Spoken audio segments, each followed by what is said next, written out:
Hi everyone. Today we will be talking about smart contract honeypots. This is joint work from, with my colleagues from the University of Luxembourg, Mathis Steichen and Radu Starte. I will start with a short crash course on Ethereum. So what is Ethereum? Ethereum is a blockchain, just like Bitcoin, and it became very popular because it allows to have you Turing-complete smart contracts. Now there are two different types of accounts in Ethereum. You have externally owned accounts, which are normal user accounts, so a public-private key pair. They are identifiable by an address. They contain a balance. Then you have contract accounts, which are actually smart contracts, and they also are identifiable by an address. And you also have a balance, but the difference is you have code as well, and you have storage, where a smart contract can store its state. Now, if a user wants to interact with a smart contract, he sends in a transaction. This transaction can contain some monetary value, but can also contain data. And a smart contract can afterwards send further transactions to other user accounts or to other smart contracts. Now, if I'm a developer and I want to start developing a smart contract, I need to pick first a programming language. There are many out there. The most popular one right now is Solidity. So I write my smart contract using Solidity, and then I use the Solidity compiler to translate it into EVM bytecode. This bytecode is going to represent the smart contract on a blockchain. To put this bytecode on a blockchain, again, this works via transactions. So once this bytecode is on a blockchain, it gets executed by something called the Ethereum virtual machine. It's a Turing-complete and stack-based virtual machine, and it can interpret more than 100 different instructions. You have stack instructions, memory instructions, control flow instructions, but also blockchain-related instructions. All right, so let's talk now a little bit about exploiting smart contracts. As you probably already heard in the past, a lot of smart contracts have been exploited, have been attacked. The most famous one was the DAO hack in 2016. 2017 was the Parity Wallet hack. So the Parity Wallet actually got attacked twice in 2017. Then 2018 was all about token smart contracts, so ICOs, and many of them were vulnerable to integer overflows. So academia started to develop tools in order to detect these vulnerabilities in smart contracts automatically and to help developers program more secure smart contracts. And some tools, they're even capable to automatically generate exploits. There's a nice paper on this from last year. It has been presented last year here at USENIX called behaviour. And behaviour is capable of automatically generating an exploit. So these tools, they help developers, they help developers detect vulnerabilities in their smart contracts, but they also allow attackers to easily attack smart contracts. Now, a lot of attackers, they started looking for vulnerable smart contracts. Now, there are two problems right there. First, there are millions of smart contracts, so it's a lot of work. And the other thing is, it is becoming more challenging in finding vulnerable smart contracts because users are getting more aware of the security issues that you have with smart contracts, so they start developing more safe smart contracts. So some attackers, they were thinking about it, and they said, like, why should I spend my time looking for victims if I can just let the victims come to me? And this brings us to smart contract honeypots. So what is a smart contract honeypot? It's a smart contract that looks vulnerable, but actually isn't. The idea is to make users believe that they can exploit a smart contract by sending funds to it. But the truth is the exploit will never work, but they don't know this. And the attacker, so the smart contract creator, is the only one who can actually retrieve the funds. So let's have a look at an example. This is called the multiplicator honeypot, and the interesting function here is the multiplicate function. The multiplicate function says that if you send me a value that is larger or equal to the balance, you get your value back plus the value that is included in the balance. So if the contract contains 1 Ether and I send 1 Ether to the contract, I will get my Ether back plus the Ether that was contained in the smart contract. Sounds great, right? But it doesn't work. There's a trap. And the trap is that before execution actually starts, the balance is already updated with the value that you sent to the smart contract. Okay? So the condition will never be true. And then what is also interesting here is if you have a closer look at the bait, there's a reason why the developer, the smart contract honeypot creator wrote this line like this. By writing this .balance plus message value, he actually confused the victim. He made the victim believe that actually the balance is updated after the execution. All right, so this is a screenshot of Etherscan. Etherscan is a website that shows you all the transactions who are involved with a certain smart contract. And as you can see, There are people actually falling for these traps. So this guy, he basically lost 1.1 Ether. And I don't know if you're aware of this, but there was a moment where 1 Ether was worth $1,000. Oh, he lost $1,000. So let's have a look at another example. This one is called crypto roulette. The goal here is to guess a random number. And if you guess a random number, you get the balance of the smart contract. Now, as we all know, that nothing is secret on the blockchain. So I can just easily write a script that goes to the blockchain, reads the secret number, I submit it to the play function, and voila, I win the crypto roulette. So that's the bait, and here's the trap. So game is a struct, and game is not initialized. And this was actually a bug of the Solidity compiler. What the compiler would do is he would point to the default location 0, storage location 0. Now, at storage location 0 is also the secret number. So when you are executing this function, you are overwriting with message sender the secret number. And number is going to overwrite last played. So the if statement will never be fulfilled. So you will never be able to win. And also here, there's someone who fell for this. All right, so to summarize, honeypot always works in 3 different phases. We have the attacker who creates a smart contract honeypot and deploys it to the blockchain. And then we have our victim that scans the blockchain, finds the smart contract, tries to exploit it by sending funds to it, fails. And then we have a last phase, a third phase, where the attacker then withdraws all the funds from the honeypot. So why do these honeypots work? Well, mainly because of 2 reasons. First, there are a lot of people out there who are actually looking for vulnerabilities in smart contracts. And the other problem is that many of these people don't really have the experience. They don't really know about the whole ecosystem. So the whole ecosystem of Ethereum is very complex, and much of the behavior is unknown to many people. All right, so let's try to detect some honeypots. We started by looking, by searching on the internet for honeypots. We found in the beginning 24 honeypots. And with these 24 honeypots, we just started to create a taxonomy. We were able to extract 8 different techniques. And then when analyzing these 8 different techniques, we realized that they're actually exploiting one particular, they're operating on a particular level of the Ethereum ecosystem. So some are exploiting the Ethereum virtual machine, others are exploiting a bug in the Solidity compiler, and others are exploiting bugs on the Etherscan blockchain explorer. So having now this information, we decided to create a tool called HoneyBadger. HoneyBadger takes as input smart contract bytecode and outputs a report telling you, okay, this is a honeypot, and it also tells you what kind of technique is being used. HoneyBadger consists of 3 different phases. We have a symbolic analysis phase, a cash flow analysis phase, and a honeypot analysis phase. Let's start with the symbolic analysis. We didn't reinvent the wheel here. We base ourselves on Luanal's symbolic execution engine called Oyenta that was presented at CCS in 2016. It simply constructs a control flow graph and starts executing every instruction symbolically.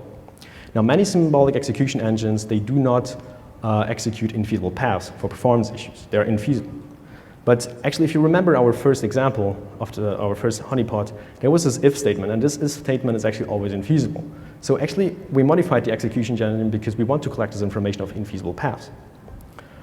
So the goal of the symbolic analysis is to collect meta information, and we collect information such as storage rights, execution paths, infeasible basic blocks, feasible basic blocks, contract calls, and arithmetic operations. So having collected all this information, we move on to the second analysis, which is the cash flow analysis. And here the idea is to discard all the contracts that are not capable to receive and transfer funds. Because the idea is that if a contract cannot receive and transfer funds, then it's definitely not a honeypot. So we use the data that we collected during the symbolic analysis and feed it, we create constraints and feed it to the set3 solver. And then if the set3 solver finds actually that these constraints are fulfilled, then it means that basically funds can be received or transferred from the contract. So if we pass this analysis, we move on to the last phase, which is the honeypot analysis. And it consists of several subcomponents, and every subcomponent is responsible for detecting a particular honeypot technique. And here we use just simple heuristics to detect the technique. Let's have a look at the balance disorder honeypot, which is the first honeypot that I explained in the examples. We simply look if there exists at least one call that is part of an infeasible block, and its call value is equals to the balance plus the message value. So if this is the case, we know that this is a honeypot and we report it. Okay, so we have now this nice tool, and we of course need to evaluate it. So what we did is we crawled more than 2 million smart contracts on the Ethereum blockchain, and we started looking at the bytecode, and we realized that actually only 152,000 are unique in terms of bytecode. So we decided to run our tool only on these 152,000. The first interesting insight here was that the cash flow analysis revealed that actually only 1/3 of the smart contracts were capable to receive and send funds. So this allowed us already to discard 2/3 of the smart contracts before moving to the honeypot analysis. In the end, our tool detected 460 unique honeypots, 690 on the 2 million. And on average, our analysis took around 2 minutes per contract, and on average, 91% code coverage.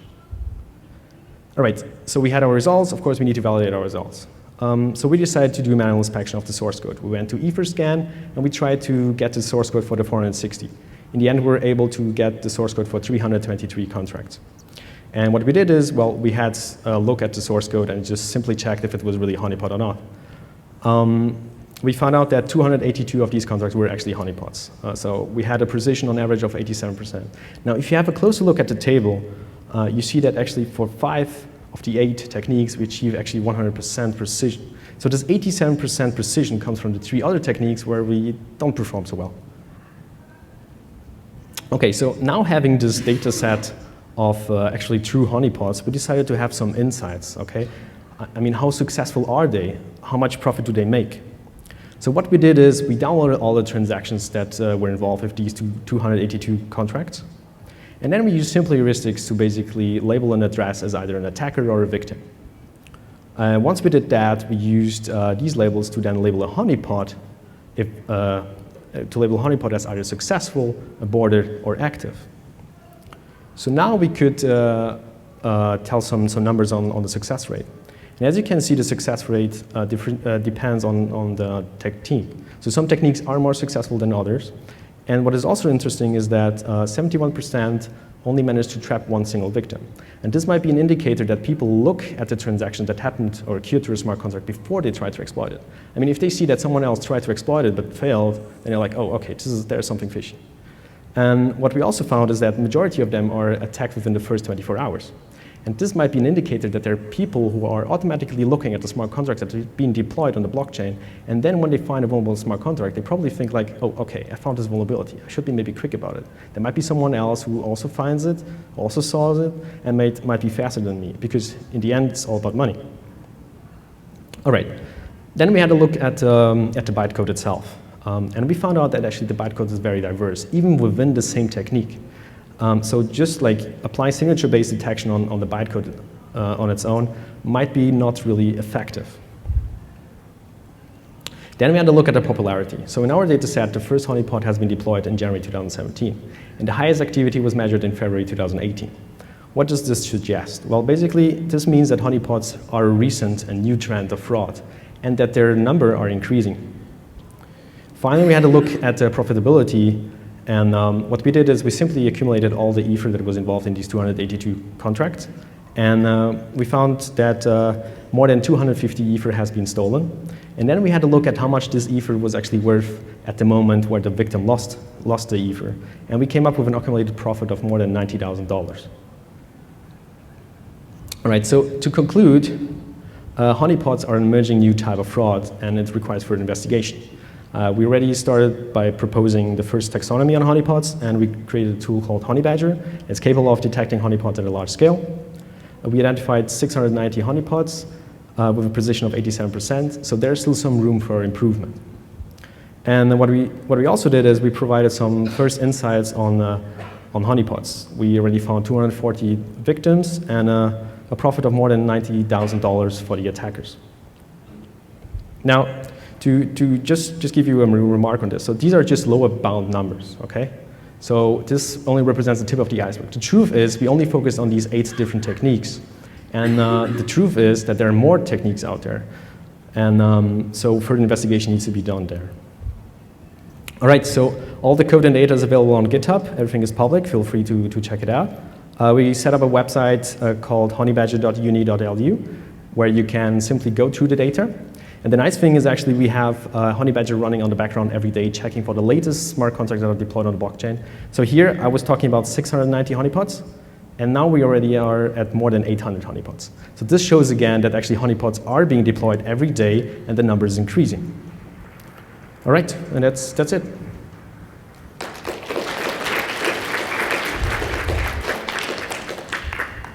Tons of time for questions. Rick Ferreira, this is not so much a question about what you did. I like what you did. I think it's pretty cool. Is it actually illegal for people to have these honeypots? I mean, it seems like it's this weird gray area to me. It's a very good question. Is it illegal? Because you're tricking other attackers, right? So right. It is, I think. Yeah, and it's a cryptocurrency, which is, you know, not based in any nation either. The thing is, the truth is, we had to look at some examples, and we saw that actually some honeypots are, people think that are lotteries. So some really, like not attackers, but normal people are playing these things, right? So yeah, so there it comes. So these people, they're innocent. They are not attackers. They just think they can win this game, right? But the truth is they will never be able to win. So this is the thing. So sometimes it's easy to say and say like, okay, maybe this is illegal because, you know, like normal people are being affected. Right. Countries have laws about online gambling, and so that would be a form of online gambling, even if you always lose. Okay, thank you. Exactly. Yeah. Okay, so Inji from Johns Hopkins. I'm here. In the back. So very nice work. I like it very much. Thank you. So we have a question when reading your paper. So you mentioned this type detection overflows, one of the types of detecting. So we have a question, two questions actually. So first is that an error that made by the compiler that tried to add an and mask afterward? And also, is that only happened for 8-bit int, or could that happen for like a 16-bit or 256-bit int? Well, so so the error that you're talking about is basically, so before you could declare a variable as var, like in JavaScript, and the compiler would automatically deduce the type, right, the smallest type. And then so many people, what they had is like they had a for loop, and then they initially initiated the counter value to var, and then so the compiler would take 8-bit, right, as the value. But no, technically, like you could also have it with other values. Okay, so it did happen for larger int as well? Yeah. Okay, thank you. Hey there, Artemi from the University of British Columbia. Since I'm working on usable security on the user side, so I was wondering, do you have any suggestions how to protect the users, or like how to like annotate the contracts or something like that? Well, that's a good question. So we have been thinking about it, and what we thought is maybe we could modify the wallet. So for example, you have the Metascan wallet. So when many people are using this wallet to interact with the blockchain, with the smart contracts. So what you could do is like you could have like a background process, like checking all the time the latest deployed contracts, and then basically creating a list automatically, a list of blacklisted addresses. So when normal users try to send transactions to these contracts, the wallet will say like, hey, take care. This might be in honeypot. Think before you actually continue and do your transaction. This could be maybe a way to help improve security for normal users. All right, thanks. Welcome. Okay, thank you. I have a question. So maybe I misunderstood. If I understood correctly, then one of the main things you're looking for is for unreachable code for the transfer as an indicator. Or maybe I'm wrong about that. So there's a follow-up, but is it correct, first of all? Or? That's one of the techniques. So we have 8 different techniques, and one of the techniques is about unreachable code, yes. Right, so then my question is, what if the code actually is not completely unreachable, it's just the probability that, you know, right, so if you're talking about the case where I'm telling the consumer, I mean, it's not really just people looking to exploit me, but which is maybe the case where we may not even be so interested in protecting, you know, protecting one exploiter against another one, who cares? But consider the case that it is indeed, like you said, presenting itself as a roulette, you know, as a gambling. And actually, it's not like you always lose, just that the probability of you winning is very different from what people think it is. Then it sounds like your code will not find it, right? Yeah. Well, if you, for example, have a closer look at the crypto roulette wallet, smart contract, I don't know, okay, if you had a look, but the very first condition before there was a require saying that, so you could say that, okay, if I'm aware of this vulnerability, right, of the uninitialized struct, I could then create or craft a number that actually, because you know that message sender is going to be injected there. So you create an account address, okay, any account address, that, and you send this account address as the parameter. Now the problem is the guy was really smart. What he did is he put the condition before saying that the number that actually you try to guess is always going to be shorter than 20. Have fun in generating an address in Ethereum that is like, starts with, you know, like is only like between 0 and 20. It's almost impossible. So yes, you're right, there's still a probability, you're right, and it is almost probable. And actually, this is a really nice thought, because this could be maybe a way to have a general way to detect honeypots, you know, by just saying like, okay, how probable is it to actually execute this part of code that actually is going to send money to someone? If the probability is very, very low, it could be an indicator that this is actually a honeypot. Right, but that So is, sorry, I think, much we'll more have analysis. to cut the discussion short in the interest of time. So let's thank Christof again.